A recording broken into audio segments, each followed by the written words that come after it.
কখনোই খুব একটা ভিনটেজ জিনিসপত্র বা কিউরিও শপ থেকে গিয়ে একটা খুবই ওই যে হয় না যে এটা অমুক মানুষ ওইখানে গিয়ে ওই জিনিসটা কালেক্ট করেছিলেন, ওনার কাছে এত বছর ছিলেন। ওই জিনিসগুলো কোনোদিনও হয় না। যেমন ভিনটেজ টেলিফোন বা ভিনটেজ কিছু গ্রামোফোন বা ভিনটেজ রেকর্ডার নিয়ে রেখে দিলাম। এটা অমুক মানুষের কাছে আ এত জেনারেশন ধরে ছিল। এই হ্যাবিটটা আমার বাড়িতে কারোর নেই। ঠিক আছে? আমার ব্যাঙ্গালোরে আমি যখন থাকতাম একা থাকতে, থাকতে এই হ্যাবিটটা আমার হয়েছিল। তো আমি ওখানকার একটা পুরনো আ জিনিসপত্র এক্সিবিশন ছিল সেখান থেকে আমি একটা জিনিস কিনেছি। আ সেটা বেসিক্যালি কি ছিল? সেটা একটা ইয়ে ছিল, মানে একটা ট্রে এবং ট্রে এর সাথে একটা মানে একটা ফুল আর একটা ফ্লাওয়ার ভাসের একটা আ খুব সুন্দর একটা কি বলে ওটা?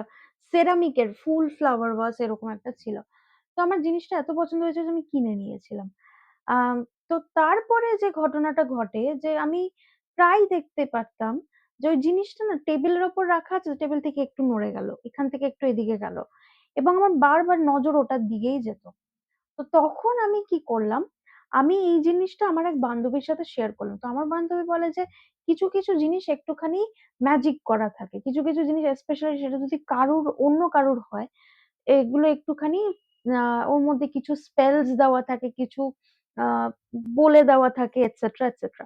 তো আমি তখন আমার বান্ধবীকে বললাম যে, "ম্যাজিক করা থাকে কথাটার মানেটা কি? মানে কি এটার মধ্যে কিছু একটা এরকম ব্যাপার থাকে যেটার জন্য আমরা মানে মানে কিছু একটা এরকম ব্যাপার থাকে যেটার জন্য আমরা পেরে উঠবো না, হ্যাঁ?